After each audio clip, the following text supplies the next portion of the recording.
everybody out there? It's your bearded brother Matt and Loki. With the bearded brother Chris, whose hair looks a little bit like Satan today. I don't know why I keep trying to adjust it. It just keeps popping up. It's the devil in you. Don't worry about it. Get it to go down. And we are back with yet another sports podcast. That's right. We are here to talk to you about sports again. I will say, unfortunately, we're going to have to talk about something a little bit dark to start the show because I want to get it out of the way because I want the rest of the show to be happy. So first, we're going to have a moment of silence for 24-year-old defensive end / edge rusher for the Dallas Cowboys, Marshawn Kneeland.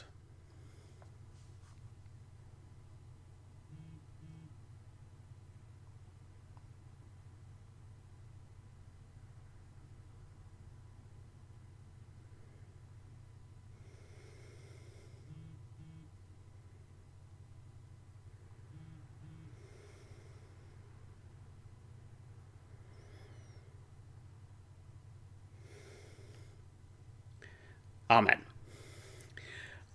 So the question is, why are we taking that moment of silence? Well, apparently last night at about 10:30 in Dallas, the police tried to pull over, or did pull over, Mr. Kneeland in his car. They were attempting to pull him over due to basically a speeding violation. Speeding violation, and he took off. Lost the cops. They reestablished. They found the car a few minutes later. He had crashed, but he was not in the car when they found it. Yep.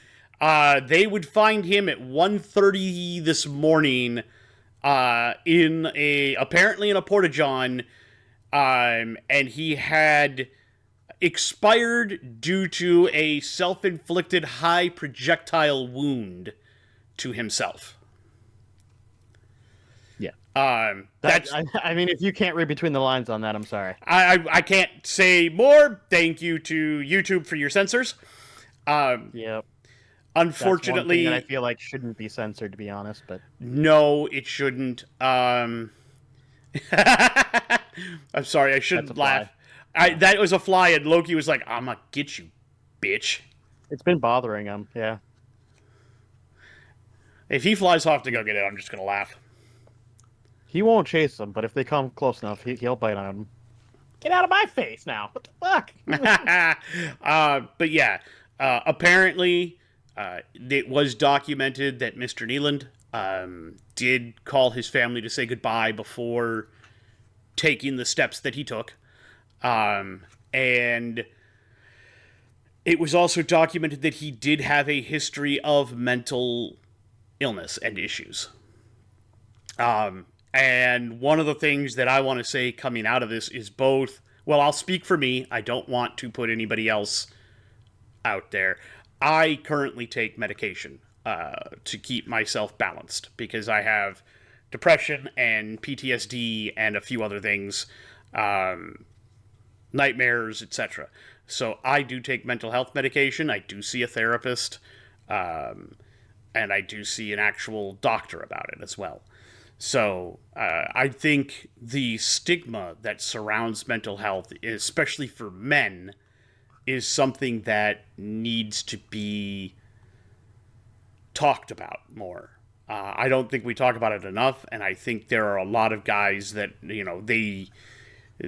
especially some of us from growing up in the 80s even, because some of our dads worked hardcore construction jobs, or our grandpas did. And their attitude towards mental health was shove it down in a box and don't bother with it. Just toughen up. Be a man.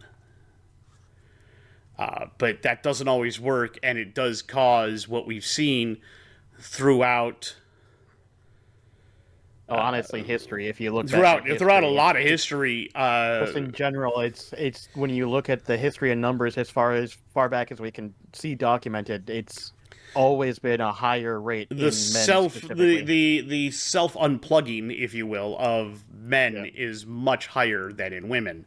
And I'm not saying that to be in any way. No, we're not dismissing anything. Yeah, dismissing the struggles that women go through. It's just because women can, for a longer time, women have been almost in a bad way documented to have hysterics. Yes, and they would get prescriptions for booze from the doctor, or other particular things that they were told that they had to do. Or that's just. Yeah, there may have been some of what we would call illegal, unwanted touching. Well, sometimes it was maybe it's wanted though, so it's hard to say. Self-touching. I don't know if it was. It wasn't always self-touching though. No, sometimes it wasn't. Sometimes it was something else.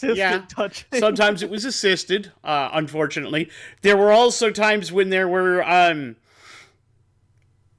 let's just say legal things that were legal back then to put into your body that are not legal now. I was gonna say there are certain substances. Pharmaceutical substances that are no longer pharmaceutical. Substances due to their innate addiction behavior. So we're not kind of like that one miracle drug that was used in World War II that isn't really used anymore. You know what? I'm going to call it by its World War II name, Pervitin. Pervitin. For anybody that knows what we're talking about, you know. You know. If you know.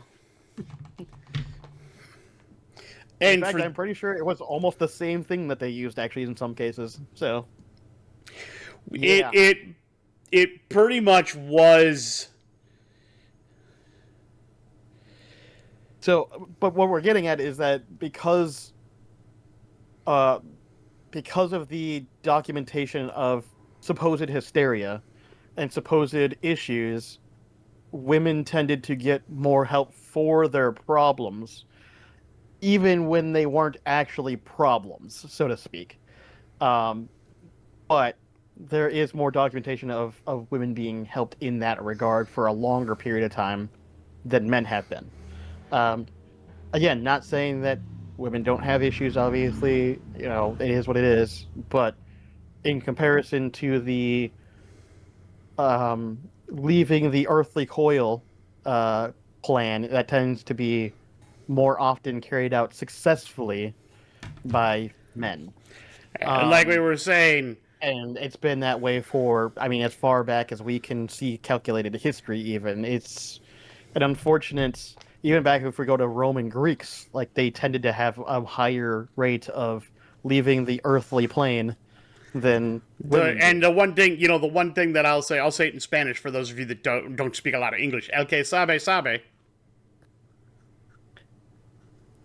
I don't know. YouTube uses AI now. They could pick that up with. So but that only means if you know, you know. I know, but I'm just saying, like. Yeah. Also, I don't think we have too many viewers that... I wouldn't imagine so, but you know what? For that one guy who might be out there. El que sabe, sabe. I would be more confused by the fact that that one guy out there would be watching this, not knowing anything we say until that one moment and go, oh my god, I understood what he said! I didn't say they didn't speak English. I said they didn't speak English well. That doesn't mean they can't understand English. Okay, that's true. That's very true. My apologies to that one guy. Very common. My apologies to that one dude. That's actually more common than not, is that, especially in learning languages, is that the very first thing you learn is how to understand the language, but you might not be able to actually speak it yet. My personal favorite, if we're going to get into languages real quick here, is there was a Mexican guy who called a goose a cobra chicken. Which, if you know anything about geese, that's pretty accurate. Stupid fly, get away from me. But yes. So, unfortunately, mental health is a crisis across the globe, but it is definitely a crisis in extreme amounts when it comes to men.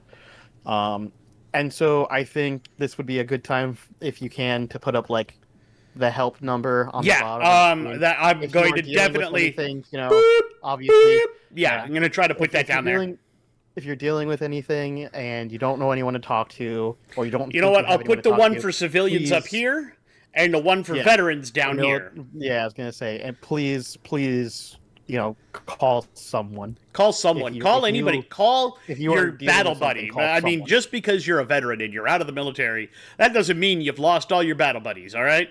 I know it sounds dumb, and I know we always used to make fun of the concept of, have a battle buddy. Dude, let me tell you something about battle buddies. I was a battle buddy with a dude in Iraq that was 10 years my junior. And I stood as one of his groomsmen in his wedding. You would have never guessed that this dude and I would have anything in common, and I wound up in his wedding. And to this day, if I had a problem, I'd still call him and say, hey, dude, this is what's going on, and I know that he would find a way to help me.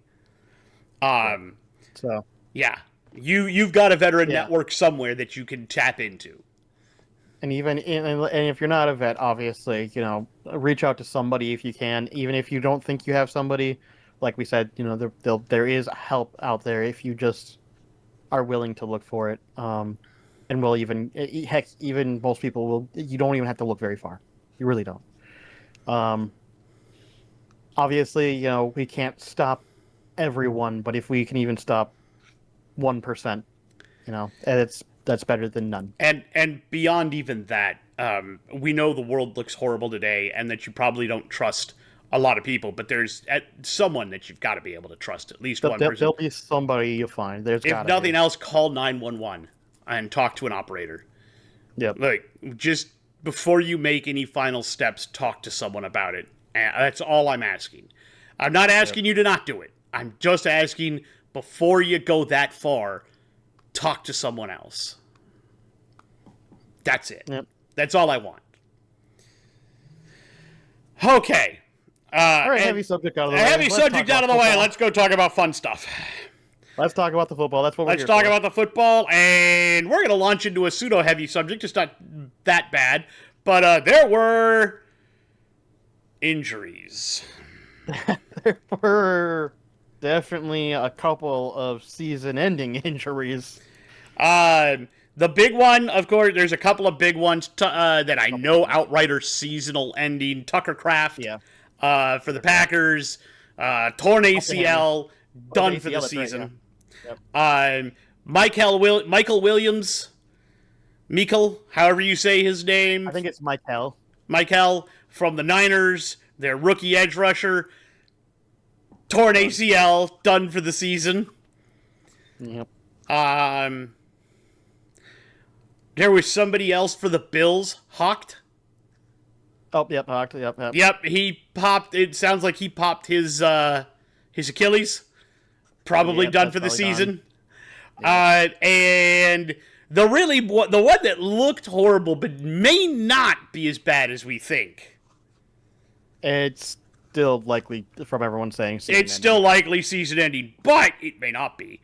Is Jaden Daniels out there late in a blowout for no reason? He got hit, and I think he tried to brace himself going down. To brace as he was going down. And everybody who's been in martial arts knows that is not how you do that. And he bent his elbow in a way other than which nature intended. Kind of looked like Jackson Dart's foot.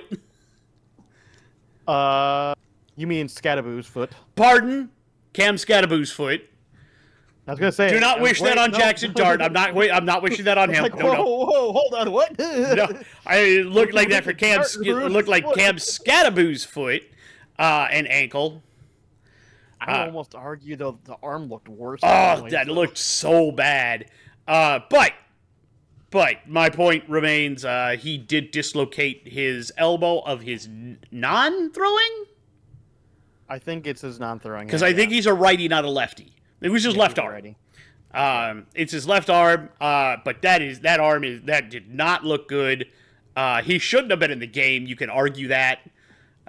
You can argue that, but it is. It is what it is, and that's Yeah, so it's dislocated, and apparently they're gonna open it up because they obviously think that, well, he's probably torn several ligaments doing that. They So, may have torn lots of things in there. so they need to double check, but they do believe there is extensive damage. I inside the believe they're elbow. still waiting for the swelling to go down, and they're going to do an MRI again and just make Yep. sure, see if there's anything in there that is torn, and if he needs Yep. to have surgery. If he needs surgery, he's done for the season. Also, leaving the game, and no indication of how long he'll be out, is C.J. Stroud, who gets concussed. He got concussed. Yep. I'll talk And about that later. By the way, I got a rant for that. do you? Yep, I got a rant for that. I mean, it sent was you a clean I sent you hit. the info already. I was gonna say I already sent you the info on it, so that's why I'm gonna rant about it. I didn't see the info on it, but I will say from what I saw, it's a Ooh. clean hit. It was about the coach. So Oh, that, yes. Yeah. Where he got, Yeah, yeah, okay. got a So, thing on that. but, yeah, and then the last one is Kyler Murray is now officially on IR. They're saying his foot-ankle problem is a lot worse than they thought it was. I really just think they're seeing how much better Brissett is doing, and they want an excuse to keep... They want to keep Murray's trade value high. I'm almost wondering if Murray himself is doing that. He could be too. Very much could be. He gets to go home and play Call of Duty and still gets paid to be on the sideline. I'm just saying. I mean, Paid him a it's shit ton of there. money. Speaking of trades, Oh, also, before we get to that, there is one injury you're missing. which one did I miss? Chargers. Oh, I thought we talked about that last week. I thought Alt was last No, week. that was this week. Joe Alt was this week. Yeah. Was he? There's been so many I can't keep track anymore. Joe Alt Yeah, hurt his ankle again with another high ankle sprain. They are saying this one might require some surgery. I think they've already said he's out for the season. Yeah, he might as well be. Goddamn, both their tackles, Yep. Slater and Alt. Ugh, Yep. that's not good. All right, but speaking of trades, Those happened. it was a trade deadline. There were some trades that were interesting. Interesting. Very That's interesting. not the best way to put it. So let's talk about people that we thought would be traded that did get traded. And there is Honestly, I'm not gonna lie to you. There is actually very few people that got traded that I thought would get traded. I thought there was gonna be more people that were gonna get traded. that didn't get I traded. thought so too, but the one that I figured was going to happen came out of Las Vegas. Yes. Jacoby Myers gets traded. And I don't know why they didn't just send him with the team they traded him to when they left the stadium on Sunday. Because he gets traded to the Jags. Yeah. I don't know. But yeah. Maybe he never left. Maybe he stayed. Maybe he stayed there. No. They traded him to the Jags. The Dallas Cowboys, Jerry Jones tweeted that he had a big trade in the works. I mean, to be fair, the later one was better Yeah, but than I the don't think first that's the one he was talking about. The first one that he was talking about was No, I think he was definitely talking about the second one because the second one is a much better trade than the It first is, one. but the first one that everybody was about to make fun of him for was Logan Wilson. Yeah. Which, don't get me wrong, it's not a bad trade, but it's certainly like, that's your super secret trade, Jerry? Yeah, and then all of a sudden, almost near the end of the trade deadline, the news drops that the Cowboys have traded a second this year and a first next year, and Mozzie Smith to the Jets for Quinnen Williams. And That's actually a good trade. that, oh god, yeah, that's an instant upgrade for the Cowboys. And considering what what matter because of how bad they got wrecked, but well, now if you combine him with the guy they got for Parsons, that middle of the line is now stout as hell. maybe we're gonna find out. They haven't been playing very well. They have They not. have not been playing up to their potential. They have Put it that way. not. But we're going to find out if that defense gets bolstered a little bit from that trade. And it helps the Jets, too, considering the trade they made earlier in the day, where I think they won that trade. There would be people that would disagree with me. I think the Jets did come away with a ransom. I think they did very well for that as they traded away Think about how many firsts they have now. Fucking hell. arguably their best player. Who also arguably has been the most disappointing player at the same time. I would agree with that, in Sauce Gardner to the Colts for a first this year and a first next year. And A.D. Mitchell. And A.D. Mitchell. And I almost wonder if it's worth it for the Colts just to get rid of A.D. Mitchell. Definitely is an upgrade to the Colts secondary. He is. I agree. I think they overpaid. Corner, but 2 firsts, man. 2 firsts is so hard. I think a first and a second, or a first and a third. Maybe. A first and a second still is a little high, because, like, I'll put it this way. He had an amazing rookie season and hasn't come anywhere close to that. No, he hasn't, but I'm wondering how much of that... I see him have more concrete hands than anything else. Like, well, and the wonders to... that he's supposed to be is not there. It wonders to me how much some of that might do with coaching staff and turnover and everything else. It's hard to say. That is possible. I'd like to see him in another... Again, we've seen Jets players go other places and become superstars. Well, I was gonna say it could be a scheming thing too. Maybe that defensive scheme just doesn't work well for him. I don't know. We'll see. We'll see how that goes. It does feel a little steep, and the only reason you would do this if you're Chris Ballard is because you see an actual Super Bowl run. You're willing to throw away first because you think you can get that title now. Yep, 100%. That's the only reason you do this. And 100%. even then, I still don't agree personally with the decision, especially after what happened. That was a game we'll get into. Yeah. Then there's Rashid Shaheed from the Saints. He goes to the Seahawks. So that is... giving somebody who's already got a machine gun a grenade launcher. Yeah, I was gonna say I'm actually shocked that happened because the Seahawks are already dangerous. I think the Seahawks are doing the same thing the Colts are doing and going, shit, we can make a Super Bowl. We're a lot better than I thought we were. Yeah, let's go for the run. Let's boost this up a little bit. The Eagles still trying to improve their edge depth. They make a trade and only have to send away a third rounder to get a pretty decent edge rusher, Jalen Phillips, from Miami. Mm-hmm. I mean, let's be honest. There was a lot more things that we expected to come out of Miami for trades that didn't happen. I am amazed that Jalen Waddle is still there. Yep. I'm amazed that Devon Achane is still there. Yep. And I'm amazed Tua is still there. Agreed. I don't know.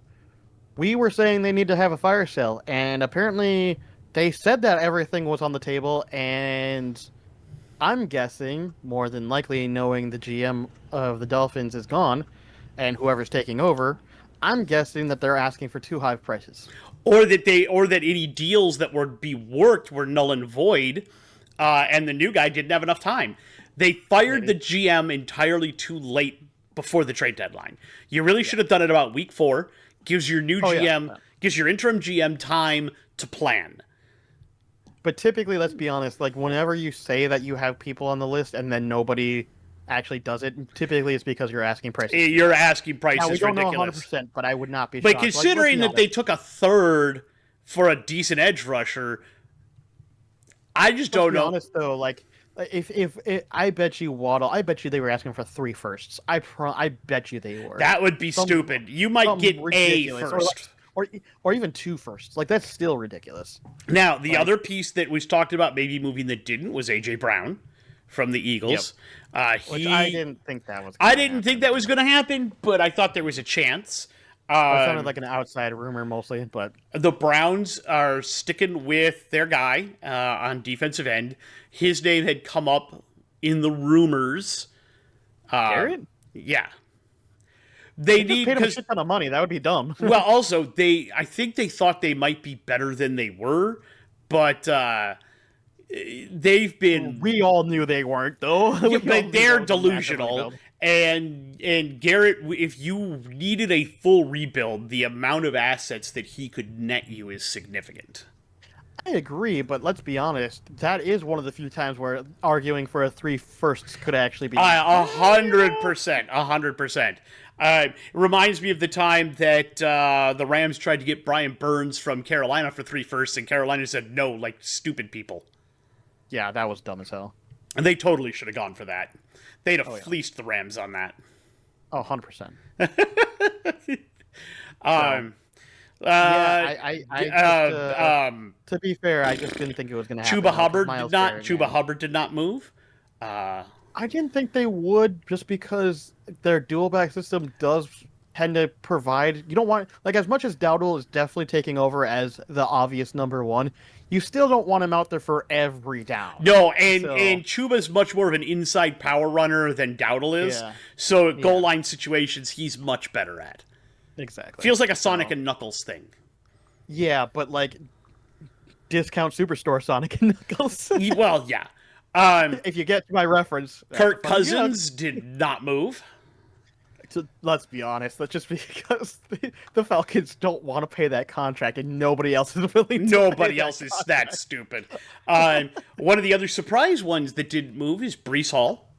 There was a lot of rumors. There was a chance of that, yeah. There was a lot of rumors that he would move, and considering they moved on both Sauce and Quinnen, I thought for sure they were going to move on him, and maybe even Garrett Williams. It's possible that they have. To be fair, though, think about it.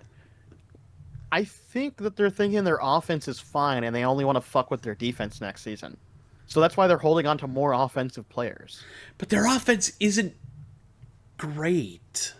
No, but it's not bad either. If you remember, if you had Taylor in there, Tyrod Taylor actually was performing that offense pretty well. That offense can do things.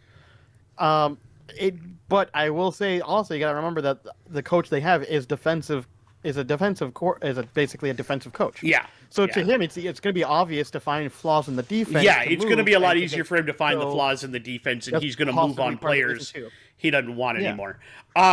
So that's also probably part of that. Yeah. Looking at it all, those are the big trades. There were other littler trades. There are a lot of smaller ones that a lot of somebody's getting somebody for a sixth, and we're gonna swap these players, and they're both small guys because the Saints sent out an offensive lineman. I want to say that it went to the Chargers, but I don't remember. I don't remember. Also, there was rumors of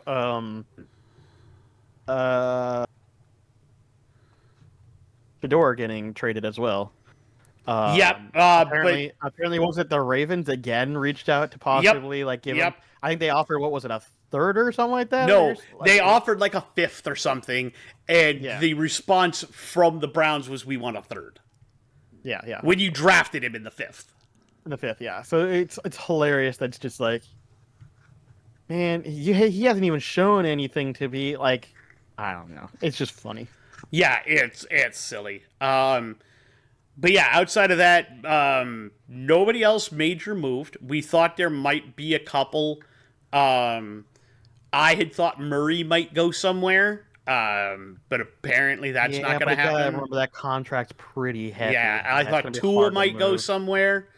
Again, that contract's pretty heavy too, because remember they paid him last year, I think. Too. I think last year, yeah, something like that. But I thought maybe we'd see some quarterback swaps or something, and there just wasn't a whole lot of major movement outside of, again, it just wasn't. Quinnen Williams and Sauce Gardner and a few others that got moved, and Shaheed, all the other Shaheed. Pretty much everybody else stayed put, which kind of surprising. Yeah. But that was pretty much the trade deadline. A little less action than I thought we'd see, but still some decent action. I think there were some definitive losers that I think should have been more active at the trade deadline, and I'm going to call them out when the time comes for that. Fair enough. You'll hear me call out some GMs for that. Give me. Apologies. All right. Let's talk about the games. Okay. Bow! Here's our little game screen here, and we'll just move right along down the little Twitch here. Boop, boop, boop. So, starting Thursday night, Ravens and Dolphins. Boy, I thought the Dolphins might do something in this game, and they rolled over and were like, ravage me. Listen, if this isn't the epitome of the tank I mean, I don't know what else to tell you. And Lamar came back and looked really good. I mean, to be fair, It's the kind of hard to look Dolphins. bad against the Dolphins. It's the You Dolphins. I can, get but it. it's hard to do. You can.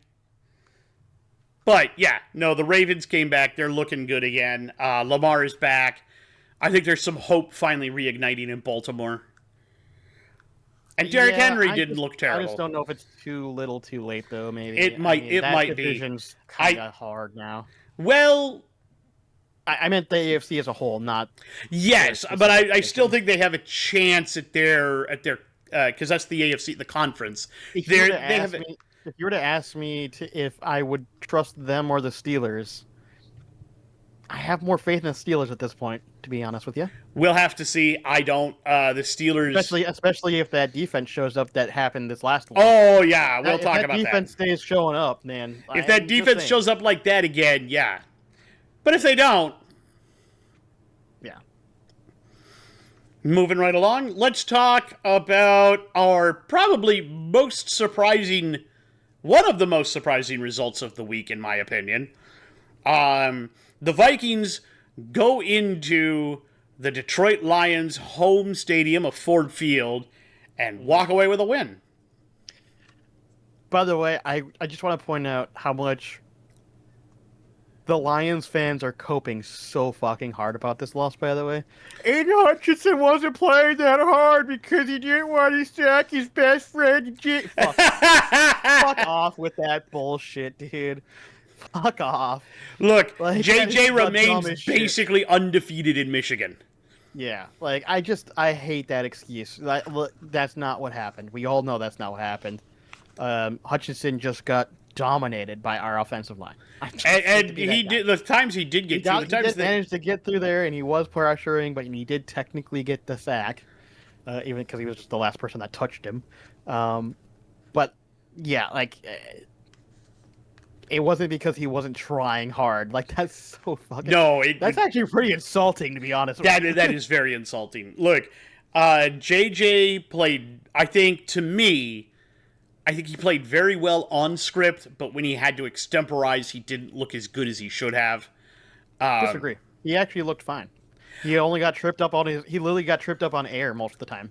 If he didn't actually get tripped up on air on a couple of those sacks, I think, in fact, he gets away from all of those and ends up with a yardage. There were a couple that I don't think he gets away from. There was one where the dude came right up. Well, there was like the one by the right up the middle, right up the middle, unblocked. Yeah, there was a couple, but most of them where you can see that he kind of tripped over himself, like you can tell, like the Aiden Hutchinson one. Let's be honest, if he didn't trip over another guy's feet, he would have definitely made it. He would have definitely gotten out of that pocket. Yeah. Same thing with the one where when we were backed up to our end zone, and he manages to get out of that and not get safetied and runs out. I think there's a chance he breaks away from there. And then that weird somersault one, which was just fucking hilarious to look at, but that was clearly him just tripping on air. But I want to point out that I think he actually threw with anticipation. He threw well, and that interception was bogus. That was straight up bogus.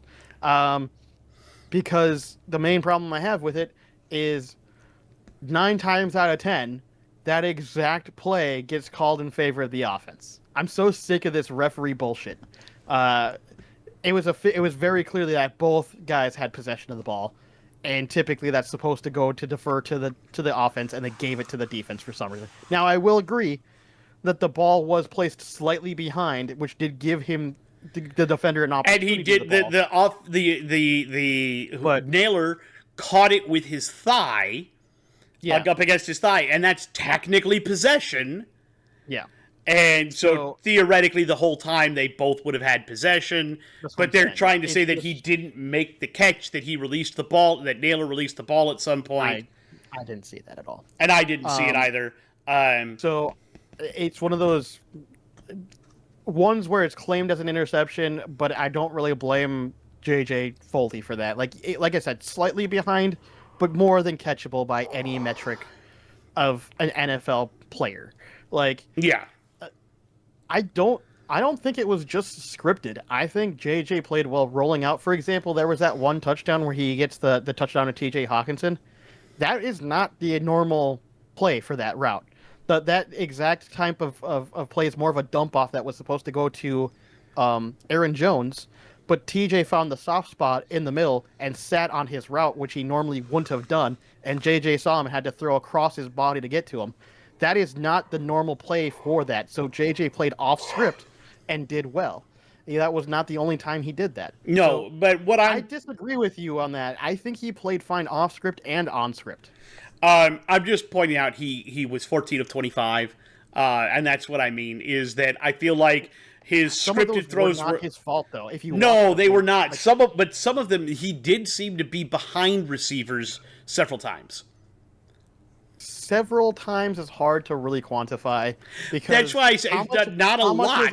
But like, how much was it? Well, I was gonna say how much is that him, or how much is that the receiver not being where they're supposed to be? Like it's. We gotta remember. I could say that, but there were times when legit big name receivers were thrown behind a little bit, and sometimes, and also you gotta remember sometimes that's intentional. Yeah, at any rate. So, I just don't think it was really that bad. The misses, we're talking, what, 9 misses? Like it's just 11, whatever it is. For an NFL quarterback, especially one that's in their third ever start, I just don't think it matters because, in my opinion, he made... No, it's third. Is it? Third. I thought it was his fourth. No, because remember, he didn't play. He had preseason and got injured preseason last year. He never played a full game last year. But year. I thought he played 3 for us before he got injured. Started 3 for us before he got injured. 2. Did he get injured at the second game? Mm-hmm. I thought it was the third for some reason. Nah. Whatever. So... third full start and full game for sure, and quite frankly, the improvement from even games 1 and 2. Oh yeah. Like, let's be honest.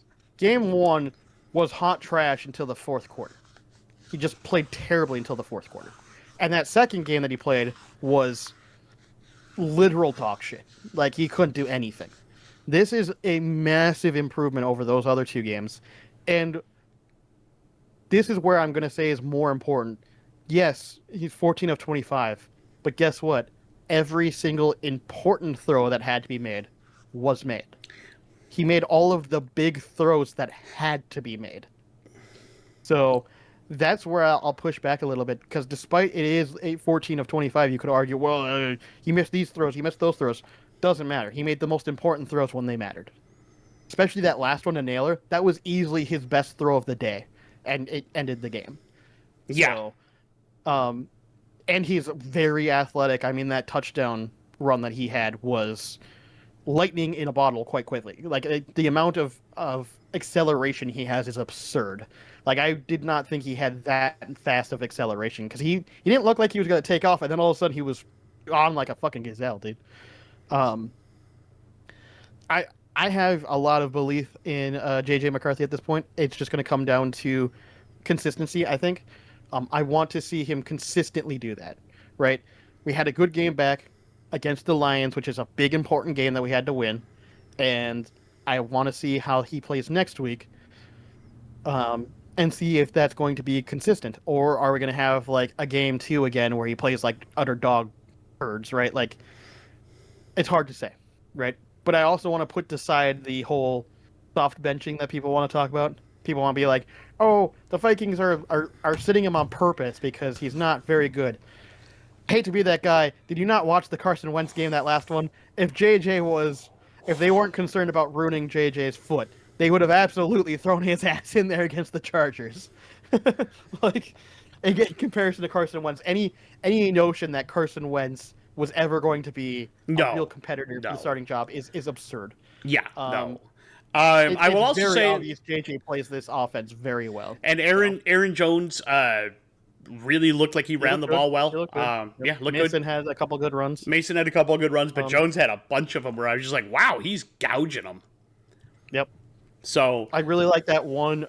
It was almost like a screen pass, but he, like, in JJ's case, this is where another a prove it moment to me, right?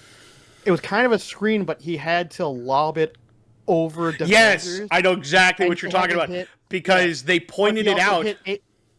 But the best part is Jones hit it in stride.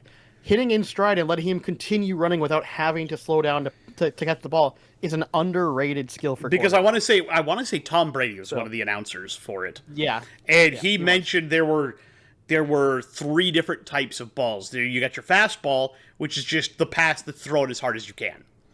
Yep. Um, It's the zip ball. Yep. and then you've got the second one, which is your floated kind of touch pass. And then you've got almost like a moon ball. No, the third is the moon ball. Your touch pass is Okay. just 2, and then your moon ball is 3. Gotcha. And you kind of got to see a touch pass there because he had been talking about how McCarthy had been throwing a lot of fastballs. And when he had to throw it up over the defender who was outstretched like that, he was like, that's a good touch pass. That's timing and thinking ahead.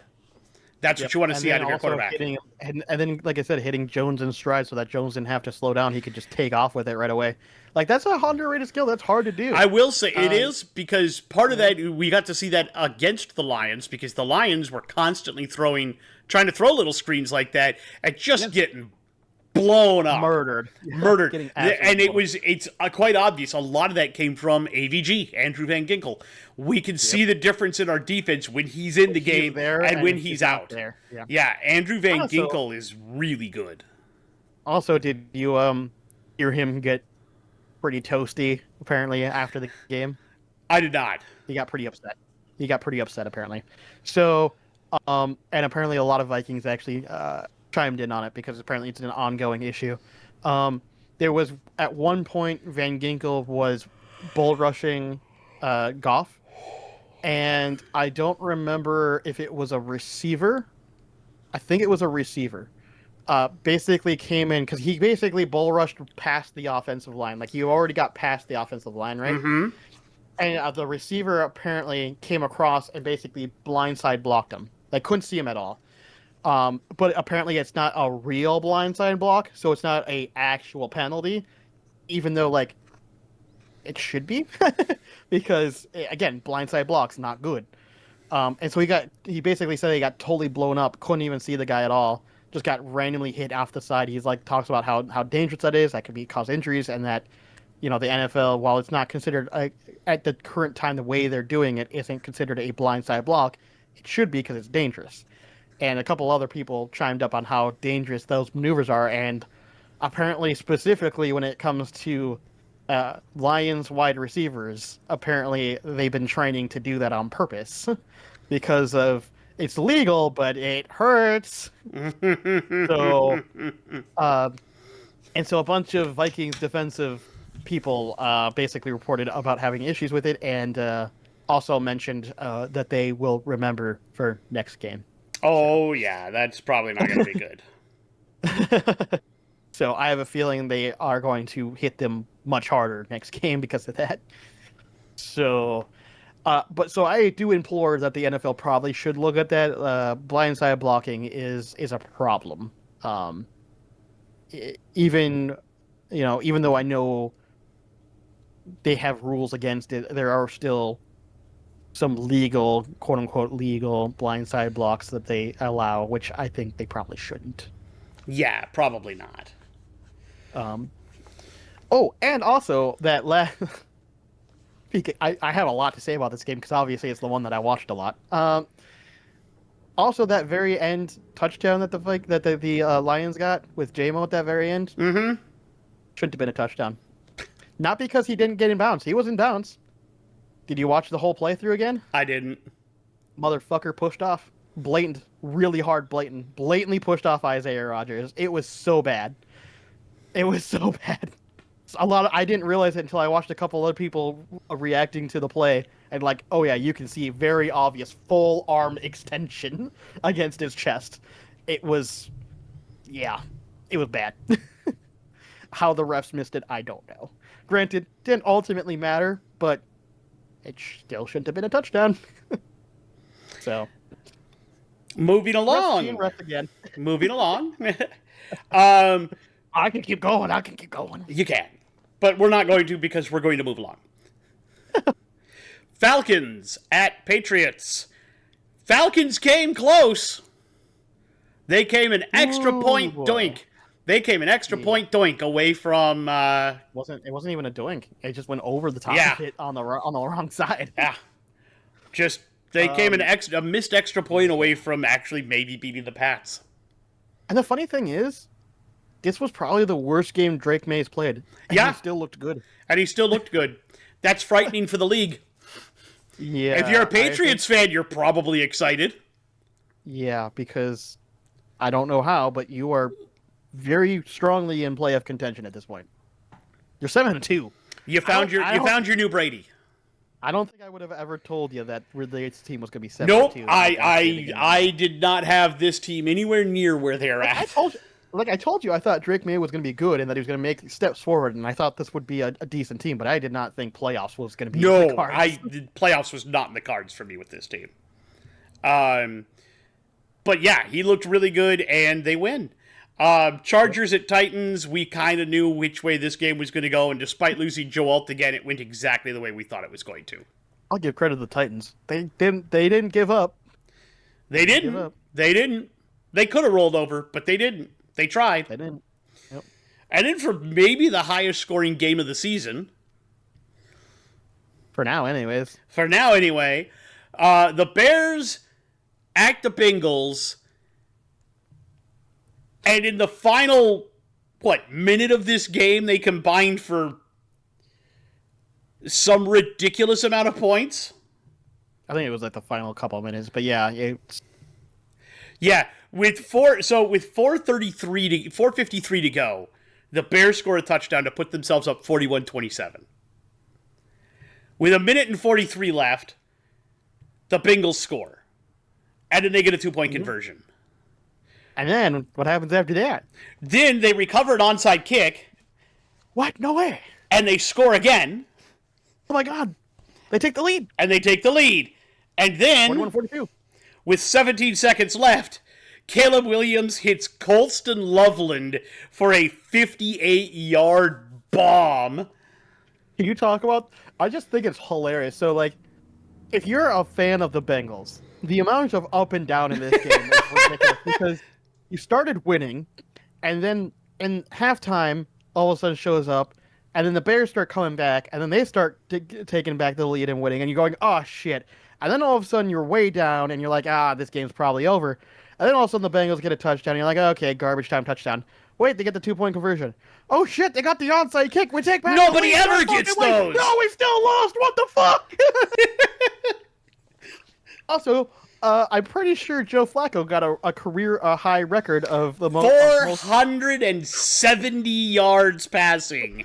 Personal best he's ever had, and still lost the game. Listen, if this isn't the epitome of the Bengals, which is all offense, no defense, I don't know what else to tell you.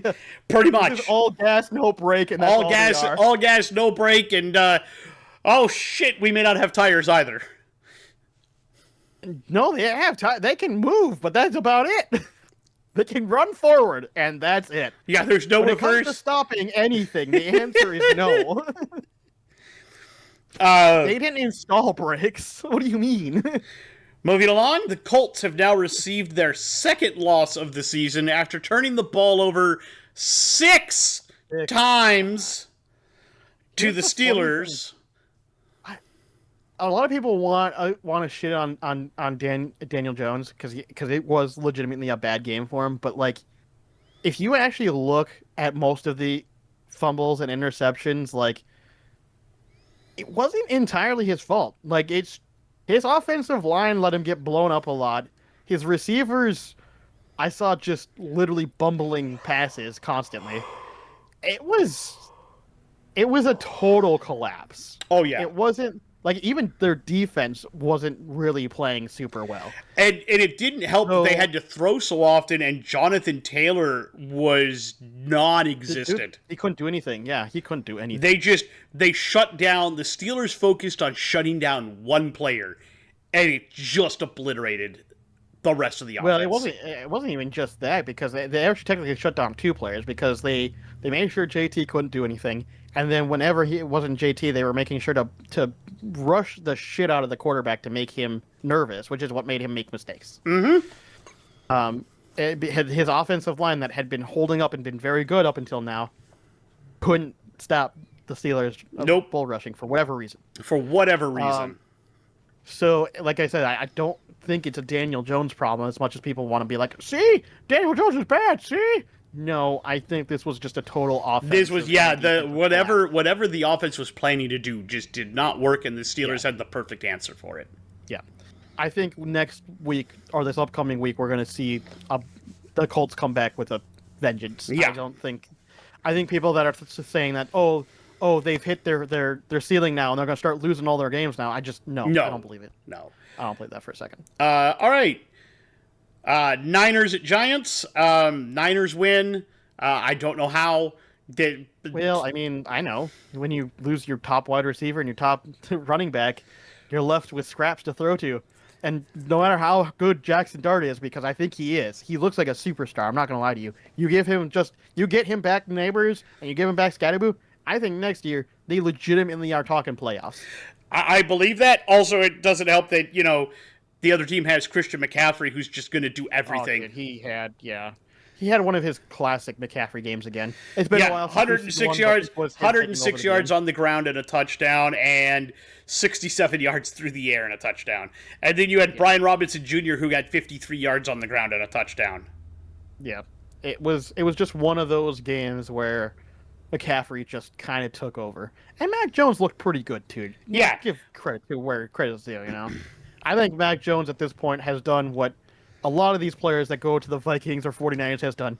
He has resurrected his career, and I think he actually is a viable starter now. Yep, and he's probably going to go somewhere in the offseason and wind up looking pretty damn good. Mm-hmm. I don't know where yet. Cardinals? Steelers? Cardinals, Steelers, Raiders. I think Cardinals, Steelers would make sense. Raiders, maybe. I don't know if they have enough to really make it. It's kind of like saying Saints. Like, I just don't. Dolphins. I don't think they have especially if you keep Waddle and HN. That could be interesting. That'd be interesting. I think that could be interesting. That'd be interesting. There's a chance. There's a chance. Wasn't he already there and he got traded to the 49ers? No, he was in Jacksonville. Jacksonville, yes. So he was in Florida. He was in Florida. Also, let's throw out Jets. I thought about it, but I just don't trust the Jets with any quarterback at this point. I don't either, but the possibility exists. It's like saying, that's why I thought for a brief moment the Browns too, and I went, nah, I don't trust them with any quarterback either. Like, if I'm Mac Jones, I'd be like, yeah, I'll go back up somewhere else. I don't want to play for those teams even as a starter. Yeah. Cardinals, Miami, even the Raiders, maybe. But there's a few where I'm just like, nope. Yeah. Saints, I think, are probably not a great idea. I don't think the Browns are a good idea. That's another player that didn't get traded is Olave that I think they probably should have traded. Should have. Yeah, but they traded Shaheed, so they probably didn't want to also trade Olave. They wanted to keep at least one weapon, I guess. I don't know why.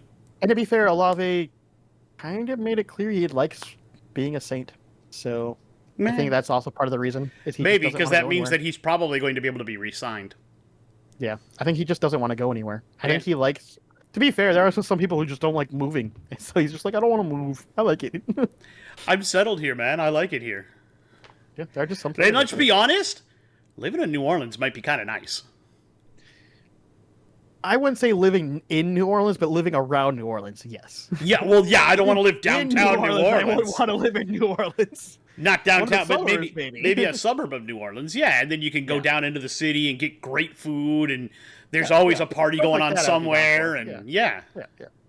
There are moments like that, and I think that's kind of what he's talked. If I remember right, he's talked about liking being in the area, and he likes the food, and like. Yeah, I would. I don't blame him. The food there is amazing. I don't know if he does, but I'm pretty sure he has a family even. So I think it's also partly just why move my family. Yep.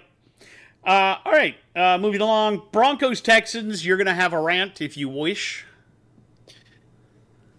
Yeah, I mean, so first thing we gotta say is Broncos did win over the Texans. It was a close game, to be fair. I think the Texans played pretty well despite losing Stroud fairly early on. I think it was like first quarter, wasn't it? First or second. Yeah, it was fairly early. It was fairly early on. He did get concussed. It was a completely legal hit.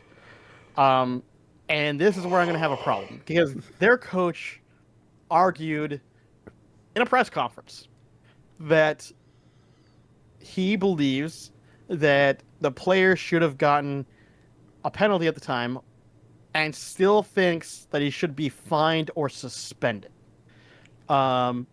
because he believes the hit to be bad. But I've rewatched that hit several times, and the guy that hits him before Stroud even is really, like, he looks like he might start to slide, but he hasn't fully engaged into a slide yet. And he hits him right in the chest.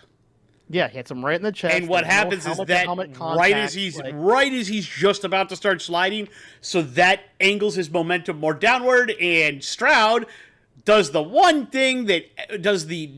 thing that everybody is taught to do, which is tuck your chin when you're going down. Yeah. Chin to chest. Why? Yeah. Because you don't want to bounce your head off the ground. Head off the fucking ground, yeah. Which is exactly what happens. And so their coach, DeMeco Ryans, tried coming out and more or less claiming that this player was dirty and should have been suspended or whatever it is. And I'm quite frankly disgusted by it because if you think for a second, and this is the same guy, by the way, who defended that other hit that we talked about last year, Aziz Al-Shaair, had that really disgusting hit on Trevor Lawrence last year. If you think for a moment that those two hits are even equivalent at all, you need to probably have your eyes checked. They're not even close to the same hits. And the reaction that happened afterwards is very apparent. Because, let's be honest, I didn't see any of the Texans' offensive linemen or anything get upset about the hit. I didn't see a single one. None of them got mad and went, oh, that's obviously a late hit. Blah. None of them did. Mm-mm. But you compare that to the Jacksonville one, where they did, because they all knew that was a dirty hit in comparison. Come on. Everyone has their eyes. But DeMeco Ryans wants to defend his player from that hit that everyone knew was dirty, and now wants to apply that same logic here when the hits aren't even equivalent. They're not. I'm getting pissed off about it because I know what you're going to say, which is coaches defending players, defending their players. Exactly. However, we are seeing more and more actual coaches not doing that, like KOC and Vrabel and some of these other guys who will call out their own players when they do things that are dumb and go, hey, that is kind of dumb. We don't do that here.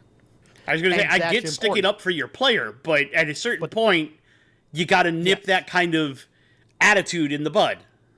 Exactly. And he didn't do that. He defended it and now wants to try to claim, woe is me on the other end of that. Go fuck yourself. Yep. I have no respect for you. You can earn it back, but it's going to take time, and you gotta really show me that you want it. Yeah. I don't think he wants it. I just think he wants... He's gonna do the same cry, woe is me, that's not fair, and they're gonna try to claim that they're victims when they're fucking not. I'm tired of it. Yeah. So, moving along to the funniest game of the week. Which one's that? Because they were all kind of entertaining in different ways. The Panthers. Oh, that one. Are you talking about that one? Yeah. Yes. The Panthers walking into Lambeau and walking away with a victory. You called it too. Man. I did. I was just hoping that the Panthers would play well.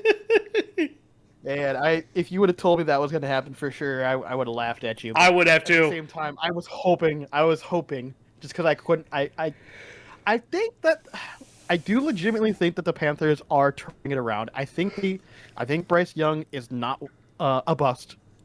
I think he's a good player. He's a game manager though. I think we need to be all very honest about this. He isn't a superstar quarterback. He's a good quarterback who can manage the game as long as he's got talent around him. You know, he's a better Kirk Cousins because he can move. That's basically the way I'd label it. He's got a little less of an arm. He's got more mobility, but he has the same traits as a Kirk Cousins. He does. As far as like managing a game, you're not going to expect him to hit. Also, it didn't help. Out of nowhere. It didn't help that your huge off-season acquisition, although not maybe off-season, preseason acquisition, had zero quarterback pressures for the first time in his entire career.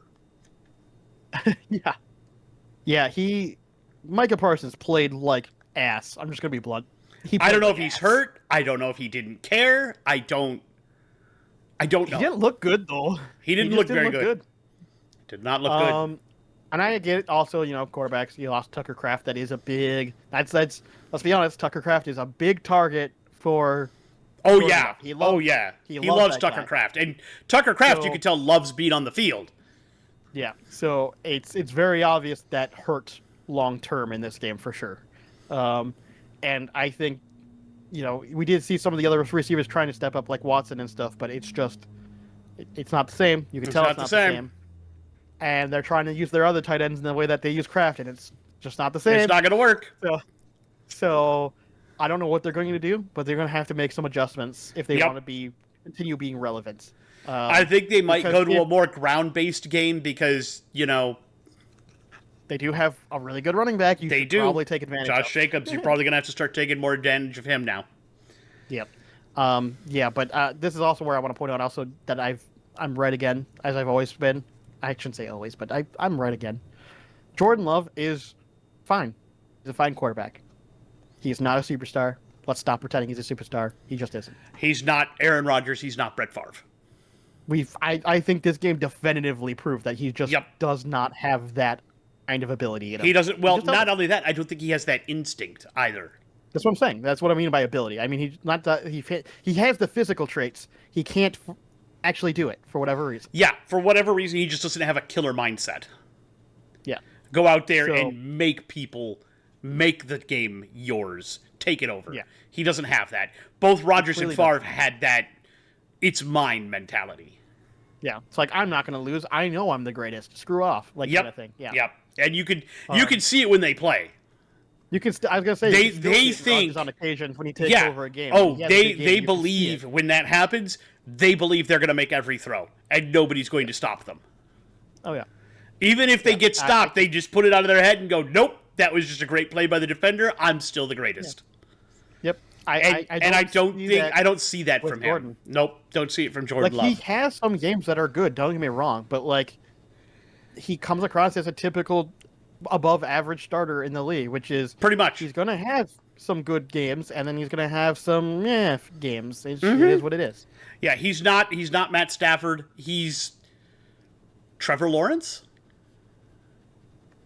He's a better Trevor Lawrence. Yeah. Yeah. A little bit more competent Trevor Lawrence. Yeah. Plus, I would say also the fact that he's also had the same coach forever helps a lot with that too. Yeah. Yeah. All right. However, Rico Dowdle doing Rico Dowdle shit still. Rico Dowdle was great in this game, yeah. Yeah. Jags at Raiders. Jags need overtime to beat the Raiders, and for once, Geno threw more touchdowns than picks. I still think Geno's this got to be his last year starting, I think. I just think... Yeah. I think we saw what happened last season with the Seahawks. I think we're seeing now with the Raiders. I think... It's just age. I want to make it clear. I think his age finally caught up to him, and I feel bad because I think he did get his prime wasted by a terrible Jets team. Well, and not just that, it was the beginning of his career was wasted by a terrible Jets team, so therefore everybody thought he was crap. I think he played a year in Canada, and then he's been a backup ever since because nobody's believed in him until Pete Carroll brought him out after Russell Wilson was like, nah, I got the guy. Yeah. And then he was good. He had a good run for a couple of years, and I think now he's just really good. I think the age is finally Father Time caught him. And you know what? No shame there. You did get a run to prove that you could have done it. You were actually, yeah. Yep, and you should have been used. Yeah. And I love you for it. You're never going to be a Hall of Famer, unfortunately. You're going to have those couple of years though where you could point to something and go, "See, I knew I could do it." If you guys would have just believed in me, maybe we could have had more years, Yep.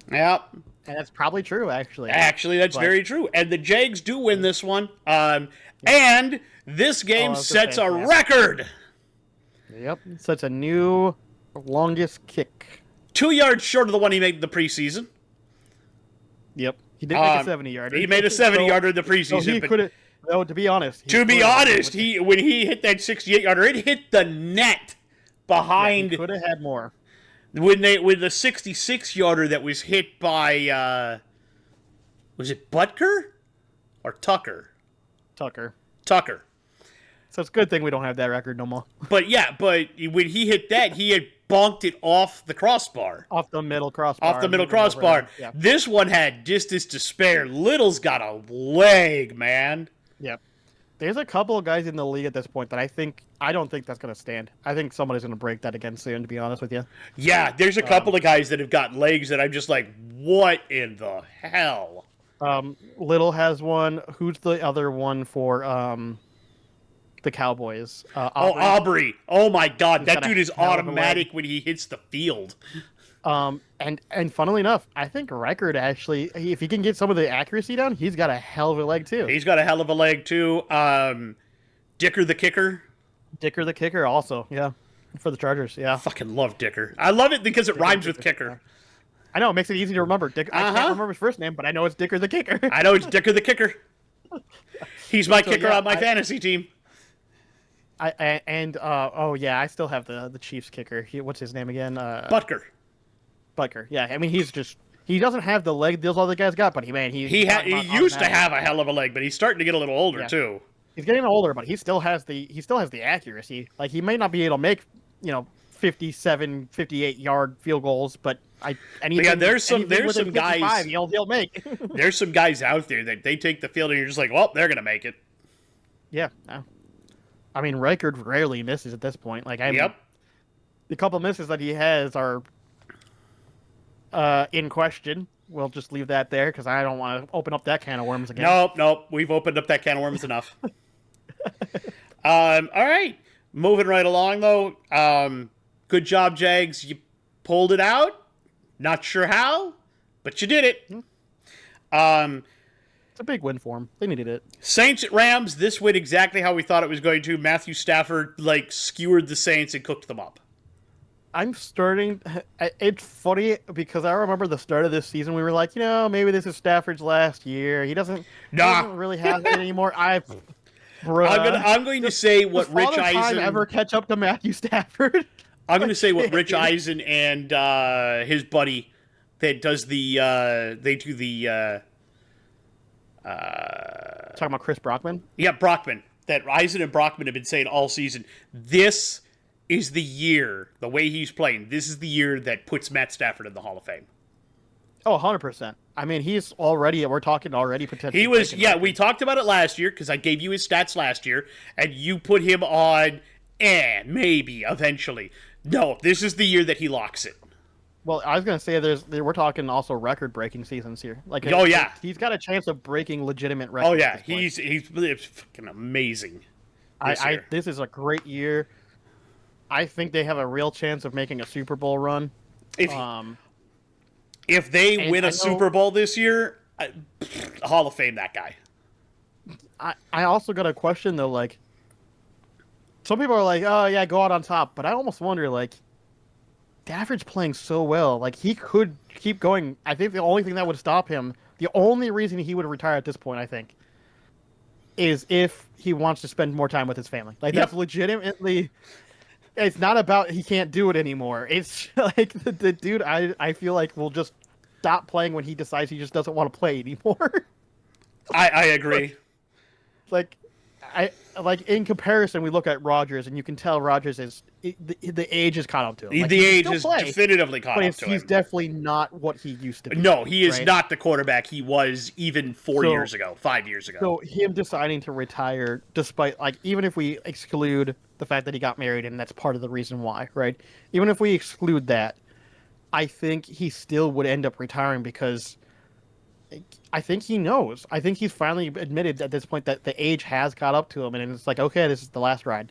Yep. I can still play, but I obviously can't play at that super high level anymore. And people that are highly competitive hate the feeling of not being able to do what they used to be able to do. There's a lot of guys, and I'll bring up pro wrestling, that talk about when they know they have to retire, but God, do you still want to get that adrenaline pop when you walk through a curtain? I was going to say, if we're going to go that way, you think about all the guys you can think about. Ric Flair, he kept going way beyond he should have. Yes. The Undertaker probably went further than he should have. Yep. Shawn Michaels. I think Shawn Michaels maybe is arguably ended right before it got real bad, but there were a Yep. couple of wrestlers where you're like, Triple H in the same thing, and there have been Yep, other Triple H, guys yep. that like you're just like Mankind. Mankind. Woof. He overworked himself real bad. Yep.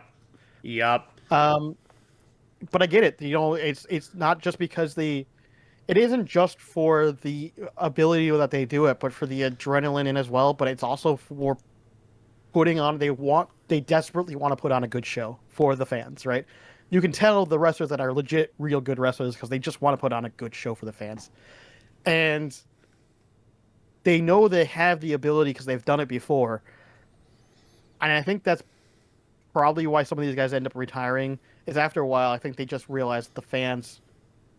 No, you're no longer able to put on a good show for the fans anymore, Exactly. right? Like if there's a point where it's like, okay, I these are really obviously feel, not entertaining anymore, you know? and I also really feel like just real quick aside. Yeah, go I ahead. really feel like there should be times where they're still in the company payroll, but they're just gone, like 6 months, 8 months. Funnily enough, you are seeing that more and more with wrestlers. Yeah, Actually, they're part timers though, but I believe that it should be for full timers too. Give them a 6 month rest, well, so you can freshen them back up. So you can. How can I miss you if you don't ever go away? well, the funny thing is, they that's what I'm saying. They are actually kind of doing that. So think about, for example, last year, if you were following the storylines, Roman Reigns was off TV for like 4 months. Yeah, no, he's again he was, but he's got a part time It was contract. Roman Reigns is full time. Are you crazy? I thought he had a part time deal, or he has a deal where he only needs to make so many dates. No, he's a full-time contracted employee. Okay. But the difference is that it was for storyline reasons, and they've been doing that more and more recently.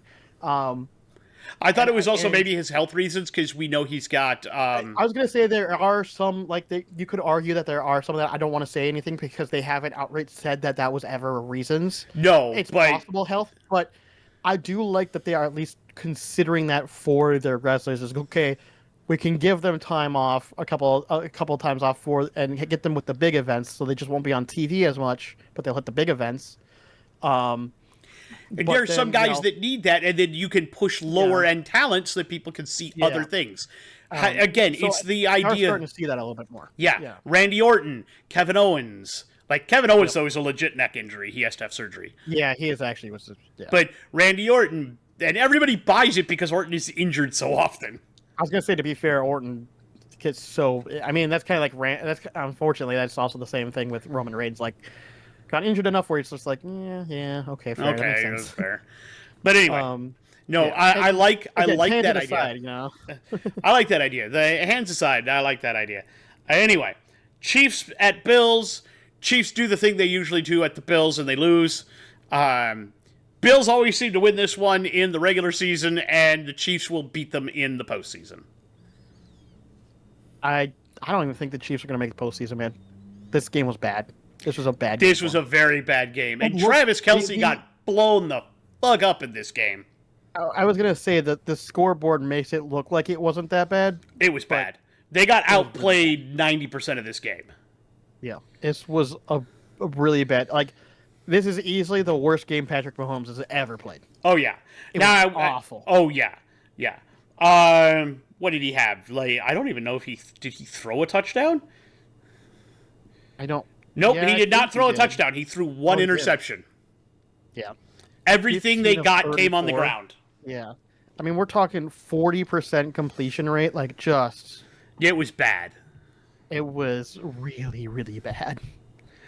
But this is what I've been saying. This is what I've been trying to get across to you, that I just don't think this team is the team we've seen. This is why they haven't been on my top 10, because I told you last year, they barely made my top 10 last week, but I told you, I didn't want to put them up because I just don't believe this is the Chiefs team that we've seen the last couple of years. I just don't believe it. And I think this game proves it to me that they can still beat up opponents that are definitely worse than them. 100%. Oh, yeah. But anybody that's even contending to go to playoffs, they're getting destroyed by it. So, I have no faith in the Chiefs as far as making playoffs. I just don't think they will. And if they do, I think they might be one and done. They very well could be. And it wouldn't surprise me at all. Now, I don't think this is like a full rebuild situation. I just think they're No, missing a I couple just think key that for pieces they just, for whatever you reason know, this year, I think they might need a new defensive tackle to take over for Chris Jones. I yeah, think they 100%. need a little bit more help at either wide receiver or tight end, and I think they need some help on that O line too. and Like a little it's help been on good the O for a line. while, but it's clear that It's that starting to aging fall talent apart. is Yeah, not. Yeah, yeah. yeah. That's what I would think. Hmm. Then the Sunday night game, the Seahawks come out and obliterate the Commanders. Sam Darnold, 16 of 16 at halftime. Fucking insane. What was Ends it? the 4 game touchdowns at that having point? missed, what, 3 throws? Yeah, 21 of 24. Yeah, insane, dude. And one of those was an Insane. interception. And he had even a lot of yards on top of it too. He if I remember. did. No, it was a touchdown. Sorry. He had a lot had of a lot of yards and yards or- touchdowns. He had 300 Yeah, plus yards. 330 and 4 touchdowns. Yeah. And that one interception wasn't even his fault, by the way. No, it wasn't. If I remember, I didn't it bounce off the hands of the It receiver? bounced off his hands of his Yep. receiver. Yeah. An amazing game.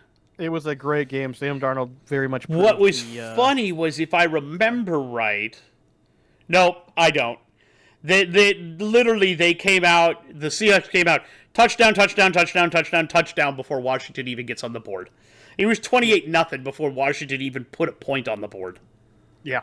I thought it was. I thought if they kept going at that rate, I was like, man, Sam Darnold's going to break the single game touchdown record, and he's going to break the completion. I don't know record. who has the single game touchdown record, but I do know. It's 7 touchdowns, and I forget. I who think it it's is. That's Roethlisberger then.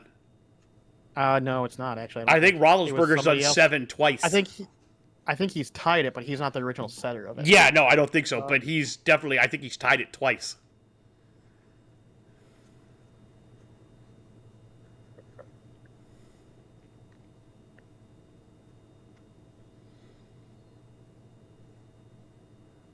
Oh, sorry, single game passing. Then I gotta put that in.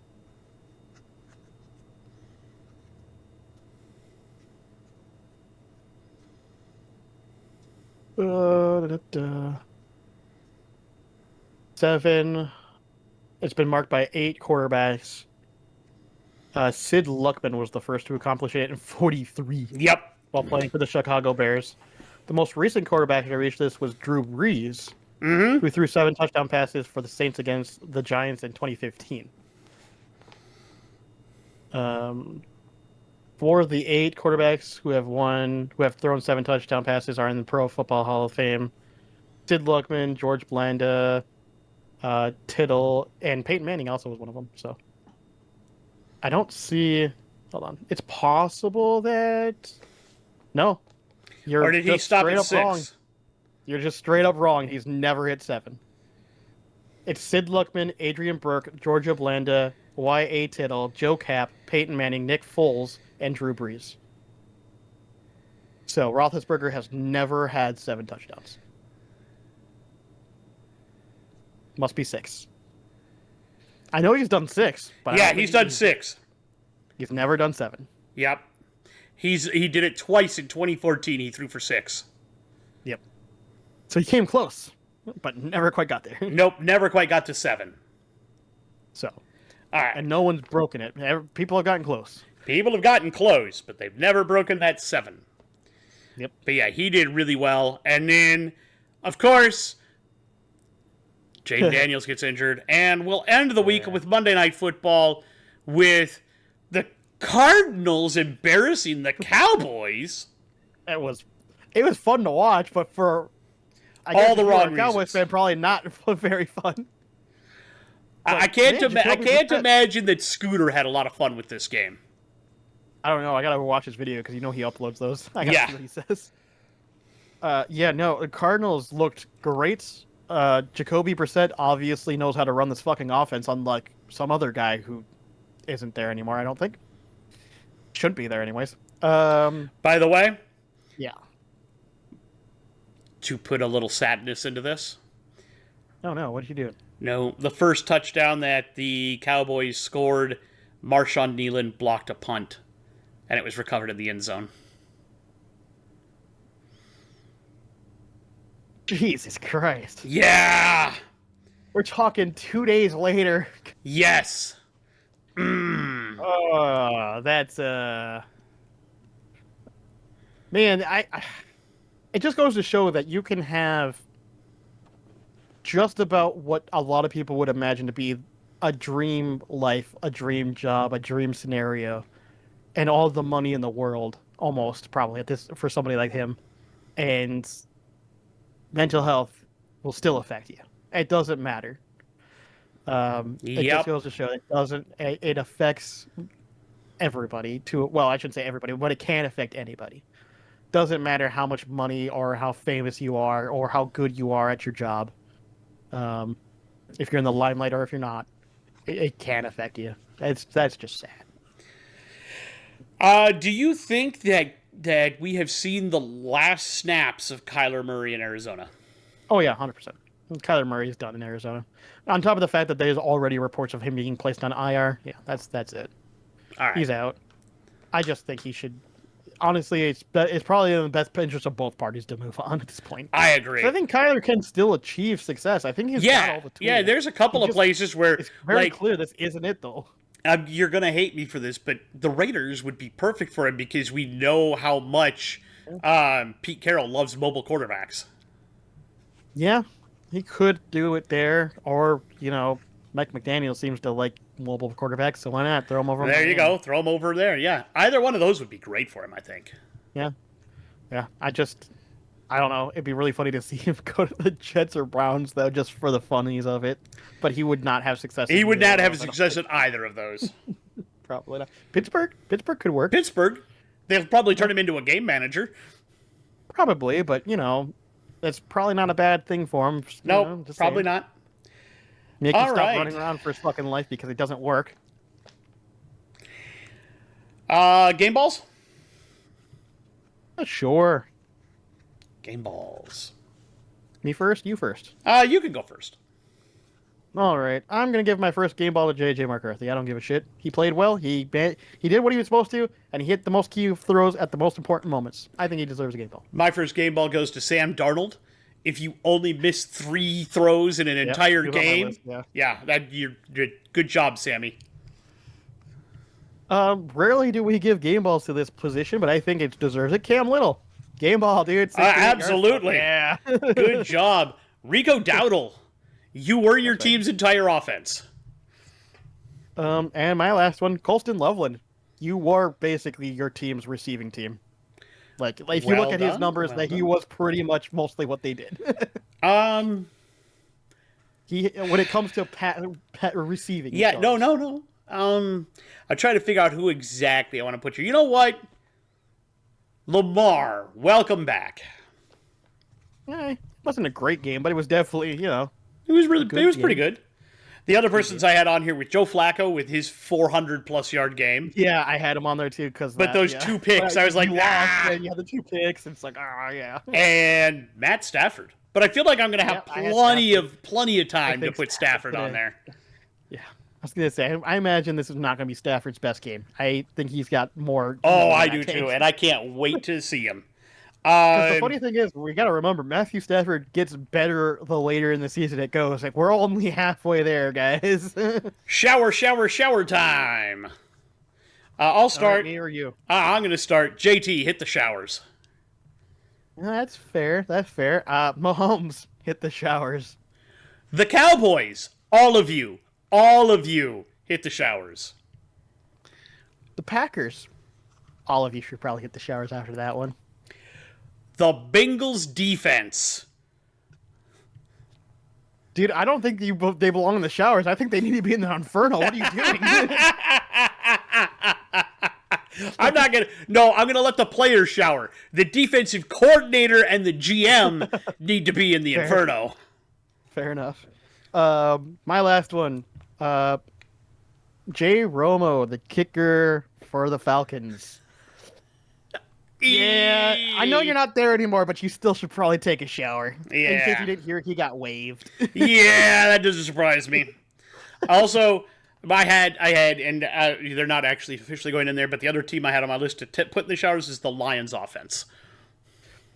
Yeah, but I don't know. To be fair, that's not entirely their fault. Brian Flores is just a defensive genius. There is that, which is why I didn't say them, actually. All right, Inferno time. You can start. All right, I'll start from the least offensive to the most offensive. Yep. The Jets, just as a team, you're in my third circle because, like, what are you doing? Like, I get you're doing okay. You stacked up those trades. Hopefully that works out for them. But let's be honest, we're talking about the Jets. I just don't have a lot of faith in what they're doing. I feel you. And I also, despite the fact that you have all those first round picks now, I have a feeling that you're just going to waste them. That's what I was gonna say. I'm worried you're gonna just waste them. For me, Steelers GM, you're in the fourth. And it's not because I think you're doing a horrible job or anything like that. You sat pat at the deadline in a Didn't year. go for anything. Hold Yeah, on. yeah. In the year where the AFC North is unusually soft. Well, that's what I was gonna say. I'm surprised they didn't reach out to try to get some more help for either Rodgers or the defense. Exactly. And that's why you're in the fourth circle. You really should have made a move at the deadline. You didn't make a move at the deadline. Can you imagine them getting like Brees Hall Oh God, that would be or Olave or Olave or Waddle. or Waddle? Yeah, or Jesus. Achan even. Achan, something. Yeah. Yeah, And you didn't. And you could have. and he didn't. Yeah. Yeah. So that's why you're in the fourth. Ow. Hey, careful there, bud. All right.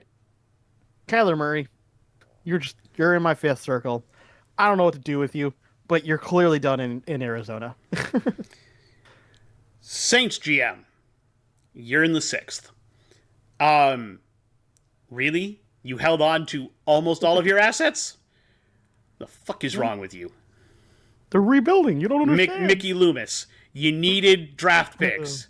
Look, I get that Olave may not have wanted to go anywhere, but you've got Kamara you could have traded away. You've got a lot of other guys on expiring deals that you could have traded away, older veterans. Demario Davis, he's got 1 year left. Oh, yeah. You could have traded him off, and you didn't. Yeah. You should have. 100%. And then my last one. I mean, I already ranted about him, so it's not surprising. DeMarco Ryans, you're in my ninth circle. Get bent. My last one, Miami ownership. You're in the seventh circle. You fired your GM. Good job, but you fired him too late. You didn't let the new one come in time to actually be able to work the phones and make any deals for the trade deadline. And as such, you didn't have the fire sale you should have had.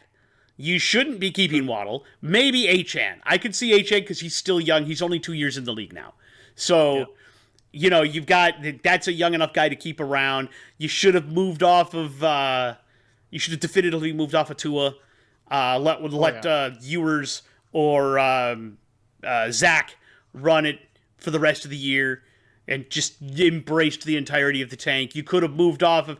I know you just traded for Minka Fitzpatrick before the season started, but you easily could have traded him away and somebody would have given you something for him. Oh, yeah. There's a lot of pieces. Chubb. You could have gotten rid of Chubb as well. Bradley Chubb. Yeah, that's what I'm saying. I had to think about that for a second. The linebacker, yeah. Bradley Chubb, Matthew. you had Bradley Chubb, Matthew Judon. Both of them could have gone. And you sat there.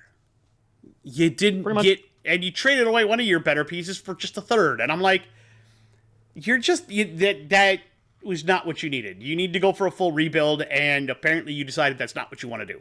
So, Miami ownership, you're in the seventh.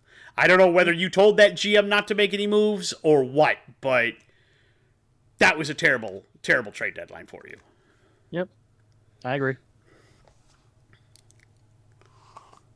I did mine already. That was your last one. Oh, that's right. Whoops. Potatoes? We can go potatoes. I'll start with the potatoes, and I'll give you an easy one because you've already agreed to it. Okay, I guess. You killed my potato, but I'm gonna give it to you anyway. No, okay. maybe the Chiefs are going to miss the postseason? Oh, yeah, I've already talked about that, yeah. Yeah. I think they will. Yeah. I have no faith in this Chiefs team. Like, there's a reason why they barely made my top 10 and why, like, every time you kept bumping them up, I'm like, dude, I don't think these are the Chiefs you think they are. And they're not, which is why I will tell you this week they are not in my top 10. They're not in my top 10 either. That was a bad game. But yeah, no, that's very apparent to me. If that potato is baked twice with a lot of sour cream and cheese on it, I'm probably eating the shit out of that. Alrighty. Mine. I'm not going to do this in any particular order. I'm just going to throw them out and see what you think, because all of them are kind of spicy in different ways. So we'll start with this one. Maybe. Oh, by the way, I just want to say, I want to think this is really funny. I don't know if you watched Rich Eisen all the time, but he did that higher register thing. Yep. Yeah, I right away was like, you stole that from us, you motherfuckers! Which one? Right away. The higher register in general of going up and doing maybe. No. He had that before we did. Well, they actually didn't do it, and they didn't call it higher register at the time, and they've changed that. They weren't doing it for a while, and then they didn't do it for a long time, but they had it before us at a higher register, and then they had the hot take plank. They had hot take, yeah, and so that's why I was like, you bastards, you brought it back, you stole it. You stole it. Anyways, maybe it's the Bills' year. We kind of been through that before, and A little bit. Yeah. I'll eat half of it because they still have some games that make me go. I know. Yeah. And you can't be doing that. That's especially not if you run into the Patriots somehow, because they're still not even first in their division. No, Patriots I lead know. their division. You're going to have to beat the Patriots again in the regular season to take that back. Yep. So, I'll half eat it. But the way the Patriots are playing, Jesus. Here's something that's super spicy, and I'm sure you're going to hate it. Okay. Maybe the Vikings need a new GM? No. He hasn't done anything outright bad, and he's done a lot of good. So I just don't. He doesn't draft worth a shit. We've talked about this though. Like, first off, JJ seems like he's gonna be fine. We don't know about our offensive or defensive linemen that we picked up in this draft, but so far they seem okay. I think, and on top of that, we've done a lot better when it comes to our undrafted free agents as well as trading.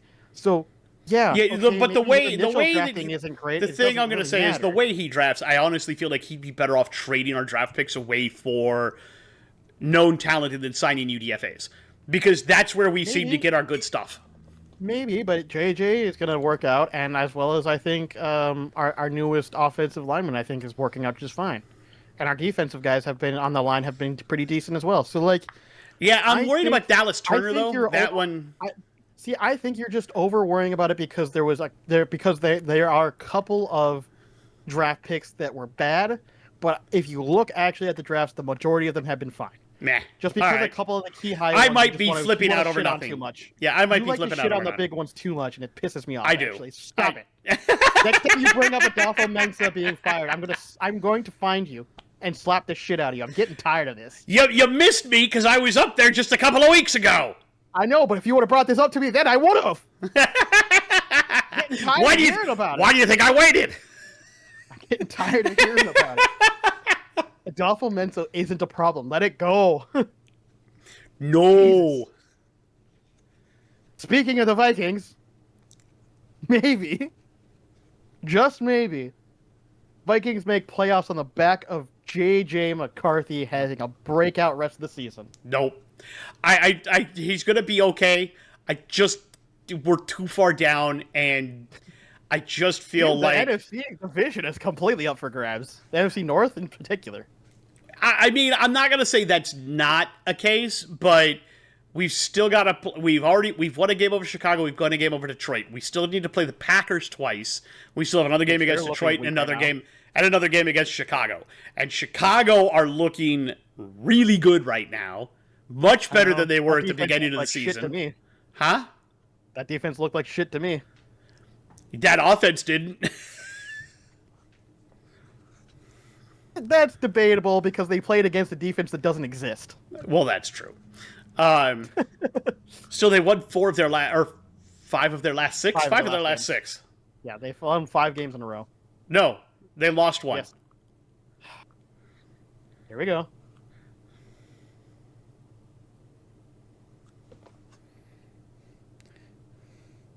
Because they lost week 8. Yeah, they lost to the Ravens week 8. Was it week 8 on the Ravens? Yep. They had won 4 in a row until that point. Then they got beat by the Ravens, and then they won again. So 5 of their last 6. Loki. I'm going to slap you, Loki. Knock it out. Okay, that's not giving me the answer I was looking for anyways.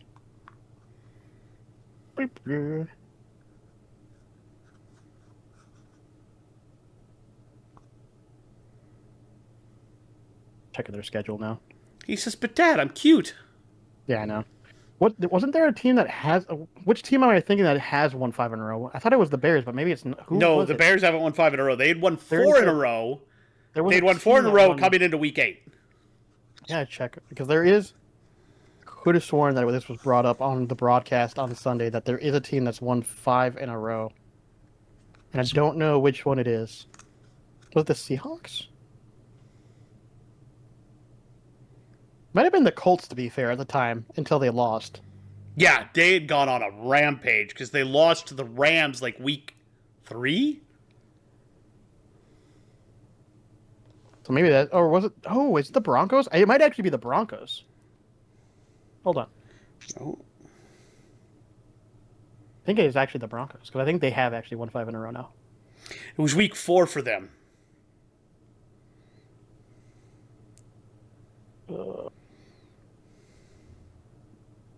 1, 2, 3, 4. Hold on. 1, 2, 3, 4, 5. They've now won 6 in a row. So it was 5. Now it's 6 in a row. Yeah, Broncos haven't lost, I think, since week 2. Last week 3, they lost to the Los Angeles Chargers in week 3. So they had. So what happens is they won their first game against Tennessee, and then they lost against the Colts, and then the Chargers, and then they have not. And then they have that lost since. Yeah. Yeah. So they were the ones I was thinking of. So I apologize. You're right. It wasn't Bears. It was Broncos. They both start with a B. They both start with a B, and they both wear orange. And they both wear orange. Exactly. They're an orange team that has the B in their name. God damn it. But yeah, the Bears have won 5 of their last 6. Animals. So I'm just saying, yeah. I'm not too worried about the Packers. Good, but, no, the Packers look like a weak team. I think the Lions, I think we've shown that we know how to beat the Lions if we can get the pressure on them. And I don't think the Bears are actually, I think they will be a problem in our next game, but because we've already won a game with them, even if we split, we're fine. So think about it this way, right? I think we beat Packers both games, to be honest. I just don't think the Packers are great right now. I think even if we lose the next game to the Lions and the next game to the Bears, we've already gone 1-1 with them. And we then beat the Packers twice. Yeah, I think we win that division.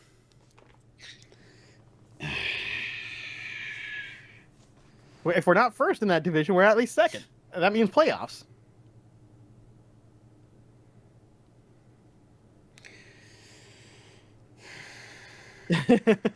I know it's hard, but if you think about it, it actually makes like more logical sense than not.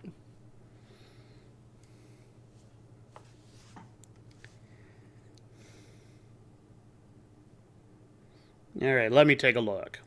No. Yes. 5-5, 6-5, 6-6, 7-6. 8-6, 9-6, 9-7. I see us going 10-7 total. That's still playoff. Potentially, that might be wild card. There's a potential there for it. I will half eat that. Because that's what I was gonna say. Is I'm not saying that we're gonna make it far. I just said that we'll make it there. We did 10-7. We have a chance. That's what I'll say. At 10-7, we have a chance. I'm happy with that. I convinced you to at least take a bite. I'll take a bite. I'm not gonna like it, but I'll take a bite. In comparison to hell no to fine, I'll take it. Yeah. I wrenched your arm. I won. I won. My last one here. And this is gonna be a little heavier, and I'm sorry. Why you do that? Maybe the NFL needs a mental health division? They actually technically do already. I didn't know if they had a big one or one that was pretty major or not. Know. Well, I don't know exactly how it works, but I know it's in combination with their medical team as well as the NFLPA. They have sources that they use for players. Yeah, but whether or not it's a huge faction, I don't know, but I know they do have their internal division for mental health. I just don't know how big it is, and I don't know how much they push it. But I would imagine, based upon the fact that we've seen multiple players have issues as well as concussions and how that affects the brain, I would imagine the division would be pretty strong. If it's not, I would say you should definitely have one. Yeah. So yes. And that's what I'm saying, is that there's something that needs to be done because we've seen this too commonly now. Yeah, I think they do. What I would actually like to see is go beyond that, actually, right? I think rather than it just being active players, they should also go players that have retired, especially if they are potential of CTE, should definitely be allowed 100%. Access to these people, and it should be basically free of charge, more or less. Yeah. And so I would like to see it expanded on more than anything else, because I think it does already exist, but I would like to see it expanded more. So yeah, I mean, obviously that's not really a potato as much as it is just it is what it is. Yep. I'm actually just gonna throw you an actual real potato. Okay. It's also, yeah, I was gonna say, yeah, it's really this should be a pretty easy one in my opinion, but well, let's see what you think. Maybe, just maybe, Sam Darnold MVP? No, I'll eat that. There's a potential there. I think he's worked his way into that race. Oh yeah, absolutely, easily. Yep. All right. Power rankings? Yeah, sure. Why not? We can go through those real quick. Sure. At number 10, I have the 49ers. Respectable. I also have the 49ers at number 10. I think they're a good team despite their injuries, man. Despite they keep finding ways to win. As long as CMC is healthy, they're probably better than most teams on most days. Yeah, I agree with that. Number 9, the Rams. I agree. Number 9, Rams. It's not that I hate the Rams. I like the Rams. No, it's just there are a lot of other teams I think that are playing a little bit better right now. Honestly, it's not even that I think they're playing better. It's just, at the moment, it's just the Rams haven't competed against some of those higher caliber opponents, and I want to see how they do against those higher caliber opponents. Mm-hmm. Number 8, the Eagles. Again, I don't. What? Are you reading my script? Number 8 is the Eagles. I am not reading your script. I did this today while I was in the doctor's office, okay? I did mine today too, you lying son of a bitch. How dare you? Yeah, but you weren't in my doctor's office. I think you cheated. I think you took mine. I mentally took it out of your head. I tapped into the family wavelength. I think it's probably going to end at 8, though. I don't think you're going to have the same 7. But yes, Eagles. I mean, did they even play this week? I think they had a bye, right? I think they buyed. I think they had a bye. But so, you're only down here mostly because you didn't play. You didn't play. Yeah, number 7, Broncos. Yep, we're definitely different here now. Okay, thank God. Number 7, the Broncos. I think they're playing really good right now. Again, they haven't lost since week 4. Or week 3. Week 4, they went on their winning streak, and they haven't looked back. You've beaten the Chiefs in that time span as well. You're a good team, and maybe you're headed to the AFC West top? I don't know. But sounds shocking, but I mean, Perta is probably happy right now. I know, but they keep barely winning games, so you're like 18-15. And you're like, Yeah. fucking hell. The heart attacks. At 7, I have the Lions. That was a bad game. That was a really bad game. And Vikings are a decent team, but you should. Couldn't drop them. I couldn't drop them that far because they were my number 2 team. I did drop them, though. I dropped them so hard because that was just. I'm just gonna be honest. It was an abysmal game, and they should. This is honestly a game that they should have won, especially at home. Yeah. I get where you're coming from. Number 6, I have the Seahawks. God damn it, we're here again. So much the Seahawks. They're looking good. What else do I say? Might win the NFC West. You've got the Rams to compete against, and I think this is fun. The NFC West is a fun division this year. Niners, Rams, and Seahawks. Cardinals, the Cardinals aren't even completely out of it. Just if Brissett not completely out of it, but they're just not as fun. They're not, but Brissett's still pretty fun to watch on occasion. And the 49ers are, again, they're still playing well. And with Brissett, Marvin Harrison Jr. actually looks good. I was going to say Marvin Harrison Jr. has actually played better with Brissett than Kyler Murray. So, honestly, if I'm the Cardinals coaching staff, too, I'd be probably like, we need to get more out of our receivers, so we'll let Brissett keep throwing the ball. Number 5, I have the Tampa Bay Buccaneers. God damn it. Tampa Bay Buccaneers. To be fair, they were on a bye. So were they? Yes, they were. They were, but still, they're a good-looking team behind Baker. They're around where I had them last. Letting Baker bake. Yeah.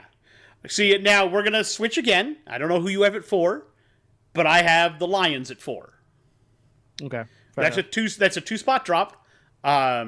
For losing to Minnesota.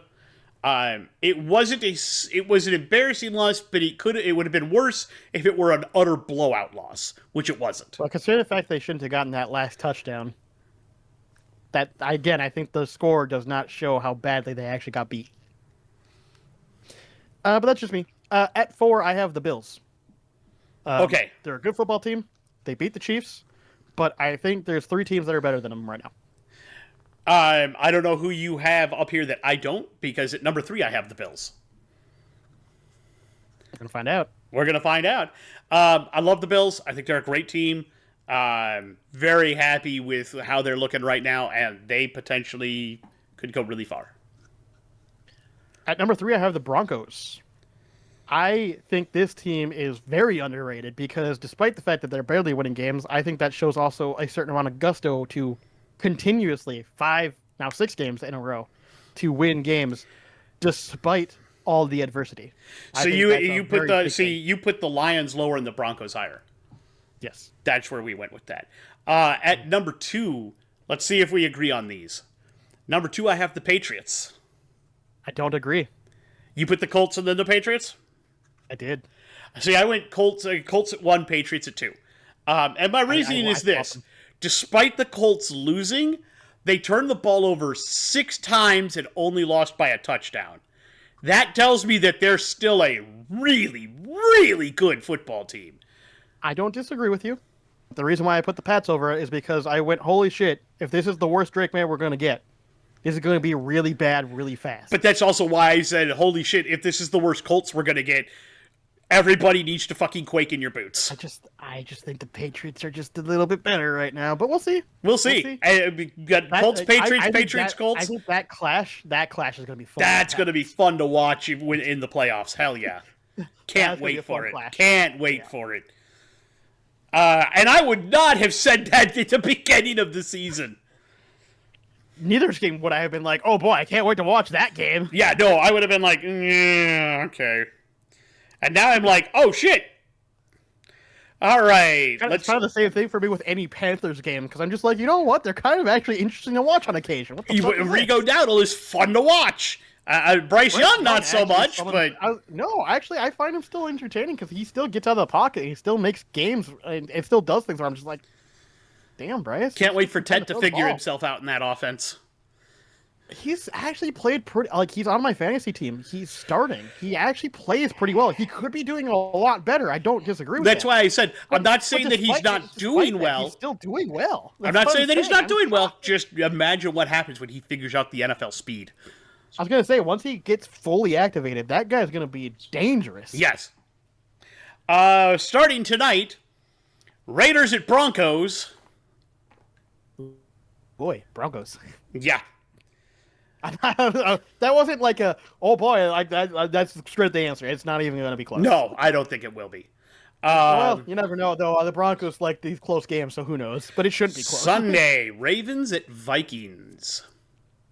I mean, I'm picking the Vikings on that. I'll take the Ravens. I think it's a winnable game. Especially with Lamar back. Ravens. It's gonna be hard. It's winnable. That's a winnable game. Falcons at Colts. Falcons have been playing interesting football. They are quite the epitome of I don't know which team's going to show up this week. So I'll go Colts in hopes that they have a bounce back. But if they don't, that's going to look bad. Yeah. I think the Colts will have a bounce back. I agree with you. The Stinker Bowl, the Egg Bowl, the Rotten Egg Bowl. Browns at Jets. Who's going to lose harder? Do we know if Tyrod Taylor's back to play for the Jets? We don't. Oh, damn. And does it matter? I mean, I think he. The Browns have a hell of a defense. I was gonna say, despite the Justin Fields having the best game he's played for the Jets last week, I just don't have faith he's consistent because he's not. So I'm gonna pick the Browns because Dylan Gabriel, despite all the people want to talk shit, at least he's consistent in being okay. And there's a good chance that Quinshon Judkins goes off because there's not really much left on the Jets that can stop him. That's going to stop him, yeah. Also, they traded their two starting cornerbacks away. So, cornerbacks, yeah, exactly. Yeah. Jags at Texans. I don't know if Stroud is going to be out of concussion protocol by then. He could be. But sometimes they take that an extra week, depending on how bad the concussion was. That's a tough one. I just don't think the Texans will win without Stroud, so I'm just going to assume they're not going to win. Yeah, I'm with you on that. I think the Jags will beat them. Which is weird, but okay. Yeah, it feels weird saying that, but here we are. Bills at Dolphins. We both know how this is going to go. I mean, are the Dolphins have a chance against anybody at this point? I don't think so. I don't think so. Patriots at Bucks. This is going to be a good game. This will be a good game, but I am siding Patriots on this one. You know what? I'll go Bucks. Fair, I get it. We're talking like 50-50 chances, honestly, in my opinion. This is going to be a good game. It's going to be fun to watch. Giants at Bears. I love the Giants so much, but they just are so depleted that they can't. I don't think they can beat the Bears. I agree. I'd love to argue otherwise. I would too, but it's got to be the Bears. Like I'm going to be honest. Jackson Dart is fun as fuck to watch. The dude's electric. Yeah. But yeah, I just don't think he by himself can carry this offense to a win. Saints at Panthers. I mean, funnily enough, this isn't going to be as bad of a game as people think it will be because I think the Panthers are probably going to just smash the shit out of them, to be honest. I agree. It's weird to say, but I think the Panthers are a legit, could make a run at wild card. I don't think they'll make it, but I think they could make a statement. I agree. Cards at Seahawks. Probably Seahawks. I think the Cards will put up a fight, but I just think the Seahawks are I think the Seahawks are just absolutely on fire right now. Lions at Commanders. Unfortunately, because Jane Daniels is down, Marcus Mariota is not a bad quarterback, but he ain't that good. So it's going to be probably Lions. I agree. Rams at Niners. Ooh, that'll be a fun game, but I do think that this is where the injuries will crop up for the Niners, and I do think the Rams will win. I'll take the Niners because CMC, baby. Yeah, until he gets hit really hard in the leg, and then he's done. Steelers at Chargers. So, if the Steelers defense shows up, that did show up, I think they're going to run amok on the Chargers, especially being that they are losing they're both their starting offensive tackles. So I actually will give this to the Steelers, but not because of its offense. I think their defense will again win them this game. I agree with you.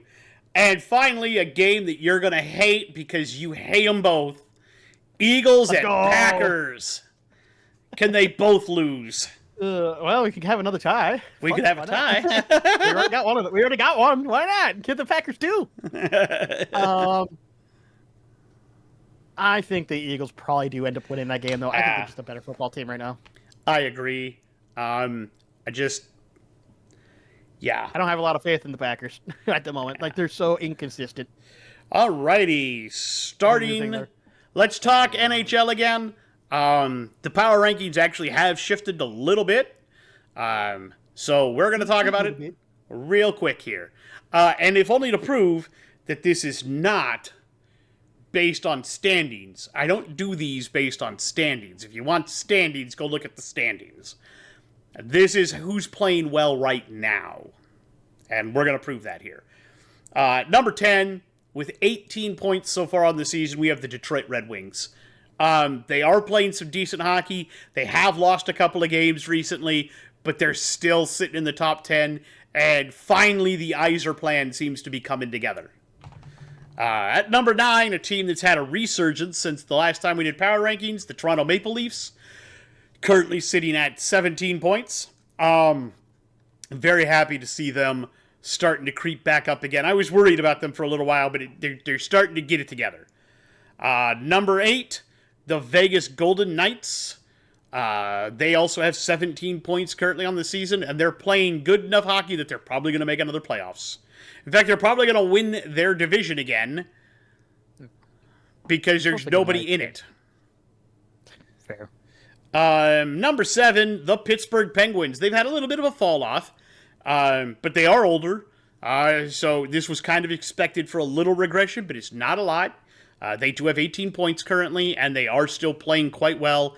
And Sidney Crosby could still be looking at another cup. Number 6, a team that I don't think I've talked about a whole lot. With 17 points, it's the Anaheim Ducks. They Quack, quack. look good. Leo Carlson looks good. Dostal, once he rounds into form in the net, is doing pretty good. Overall, this team is young, and they're hungry, and they look really good. I expect San Jose to look like this in a year or two. Quack, quack. Number 5, the Utah Mammoth with 18 points. That's a couple of... They dropped a couple of slots from last week, but they're still a really, really strong hockey team this year, and they look really good. Number 4, with 21 points, is the Colorado Avalanche. Look, it's the Avalanche. They're a great hockey team, and they're going to just continue to be great. Unfortunately, recently, they're like 5-4-1 in their last 10.